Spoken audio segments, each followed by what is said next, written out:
you have of mine. And my response to him, we've had more than just one conversation. There's a million emails where he's agreed to pay for the money. He's agreed to bring back my laptop. Just a second. Then you brought the wrong one. No, I didn't. I have them all right here. There's a million of them. Show me. Show me where he says this is the money that I owe you. And when the amount... Well, he admits to pay me the money. At first I said, give me back my laptop. I'll agree if you pay me an amount of the money. He said, I'll get it for you. He just wants to live off of women. He lives off of a woman now, even though he says he has a job. I go to school and live by myself, but... Okay, you're lying. You have the bill for the laptop? The laptop was a gift. Well, he doesn't have your laptop anymore. I never had his laptop except for when we lived in... Just a second. He doesn't have the laptop anymore, he says. So I'm asking you if you have a bill. I don't know how much the laptop was. I just printed out the cheapest Dell computer I could find, which was $6.99. What I want to know is, Mr. Dorsey, what did you do with the laptop that you took? Actually, in the move that I had from Sacramento to Las Vegas, it got into some damage. First of all, it wasn't a Dell. It was a HP. No, it was a compact HP or one of those two, but it wasn't a Dell. When I went to go get all my stuff, most of my stuff wasn't even in there. My computer wasn't in there.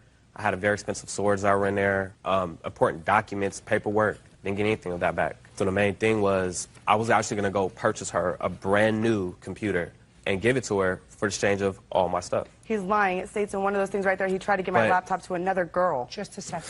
Did you have an HP or was it a Dell? I had a Dell. It was a brand new Dell. Okay, and the amount, let me see what you have comparable.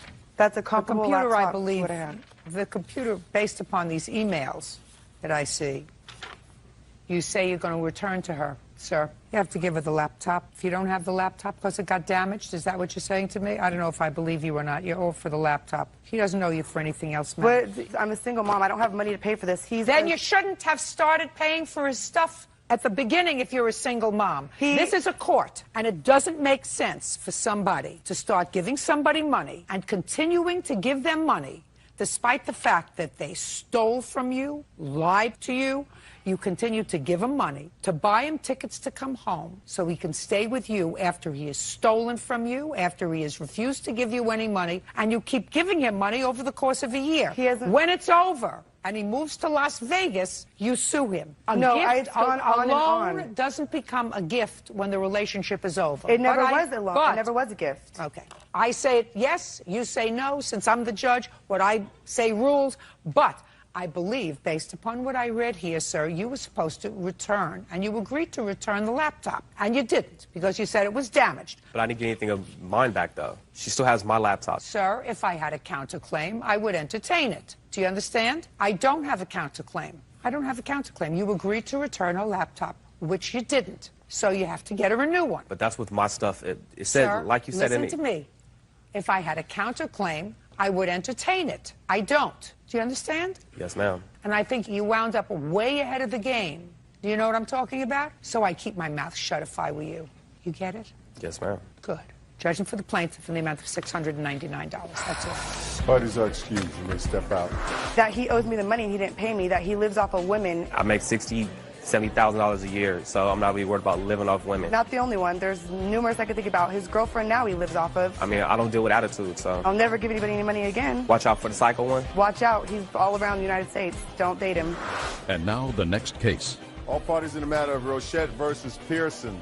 Rochette is suing his former friend, Amy Pearson, for damaging his car when she borrowed it for the weekend. Mr. Rochette, you loaned the defendant your car. Yes, ma'am. And she had an accident. Yes. While having use of the car.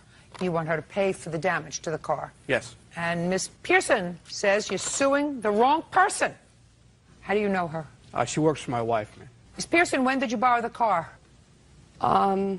Questions get harder. I don't remember the exact date. Give me an approximate. In August? Middle, beginning, or end? The beginning? Are you asking me? No. When did she borrow the car? It was July 25th of this year. Okay, now we know the date. Why did you borrow the car? My car was broken at the time. What kind of work do you do for his wife? I'm a cashier. And what does she do? She is a manager. How many cars do you have? 2. And how long did you intend to use the car? For the weekend. It's very nice of him to let you use the car for the weekend. When you got the car, was it in good running condition? Decent. The car pulled a little bit to the right. When you returned the car to him after the weekend, what did it look like? The side was dented. And how did that happen? A friend of mine, we had gone to the bar, and when we had left, I didn't feel responsible to drive. So I handed my friend the keys, at which point he said he was able to drive. So I gave him the keys, and he had, what I had thought, he rubbed up against the curb, but when we had parked, I had realized what had happened. Judge Judy. Daniel Rochette says former friend Amy Pearson is responsible for the damage to his car. Daniel claims that Amy allowed a friend of hers to drive it drunk. So it's your position that you're not responsible? Absolutely. Well, I'd like you to explain why to me. I wasn't the one driving the vehicle at the time, and they were aware that I would be going Don't out. tell me what they were aware of. They were aware that you were borrowing their car for the weekend. They gave you permission to drive their car. They didn't give anybody else permission to drive their car, just you. That's correct. I thought I was being responsible. Why did you think you were being responsible? You're not being responsible if you were driving their car and got drunk. So drunk that you said, well, I can't drive the car. That's what you said. I had too much to drink, therefore I'm drunk, therefore I shouldn't drive. Now that's responsible, right? Then you call a cab. You walk home because you were with a boyfriend and you were, I assume, drinking together when you were out at a bar. Yes. And when one is drunk, one does not have good judgment. So when boyfriend says, I could drive, you didn't exercise good judgment because your judgment was impaired because you were drinking. So you let someone who was not responsible drive the car because it turned out that the boyfriend was He had tipsy. been drinking, however, Right. he had told me that he was sober to drive. Well, then you accepted his word for that, right? Yes, I did. You accepted his word for that. Turned out to be wrong, right? Why should he suffer for that? He shouldn't, but, I mean, I wasn't responsible. You are responsible. Look, let me try to make it as simple as possible. Miss Pearson, who do you live with? Myself. And you managed to take care of yourself? Yes. I want you to try to understand this. I'm going to make it as simplistic as possible. Let's say Mr. Roche, through the goodness of his heart, because your car wasn't functioning and you wanted to have a pleasant weekend, said, you can use my car. Built in that statement is that you will use the car. I'm giving you permission to use the car. Let's say instead of giving the car to your drunken boyfriend, you gave it to a 16-year-old that had no license. Because he said, well, I can drive you home. You know, you're not capable of driving home. So would your defense be the same thing? I'm not responsible because I wasn't driving? Would your defense be the same? Yes. It would be. Now, let's say instead of a 16-year-old without a license, let's say it was a 12-year-old. Would your defense be the same? I wasn't driving? No. Why wouldn't your defense be the same? Because he was 12. Yeah. And What's the that's difference not between a responsible. 12-year-old with no license and a 16-year-old with no license? One might assume that he's had driver training or in the process of. One might assume. You might assume. But he doesn't have to assume. He gave you a licensed driver, a licensed sober driver, his car to use for the weekend. And you turned the car over to a drunk because you were drunk. How much did it cost you to fix the car? I haven't fixed the car, Your Honor. I sold it, damaged for $1,000. I have an estimate, and I have pictures of the damage. What kind of car was it? It was a 2001 Chrysler Sebring. You have the blue book value of the car? Yes, I do. What is it? Good condition, it's $39.75. Fair condition, it's $34.15. So let's say it's $3,500. Now, I want to see the bill of sale for the car, please. I have that, Your Honor. I'd like to see it.